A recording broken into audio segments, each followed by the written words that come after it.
Welcome back to The Final Cut. I'm your host, Kyle Hayden, and in today's episode I'll be talking about Madame Web, which released on Valentine's Day in 2024.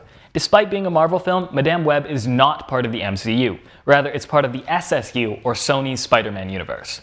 The film was written by the writers of Morbius and directed by a first-time film director.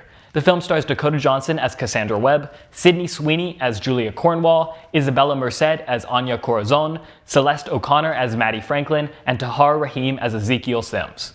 The film follows Cassie Webb as she attempts to protect three young women from Ezekiel Sims, who is hunting them under the belief that they will be responsible for his death in the future. These three women are three different versions of Spider-Women respectively from the comics, but they don't have their spider powers yet in the film, and their mostly comic-accurate suits only appear in brief premonitions of the future. In the comics, Ezekiel Sims is less of an outright villain. The film character seems to adapt more of the character of Morlun from the comics, and I think Morlun would have fit better as the villain in this story. The film was intended to jumpstart a live-action Spider-Verse franchise, but after it was universally panned by critics upon release, I'm not so sure we'll ever see that happen.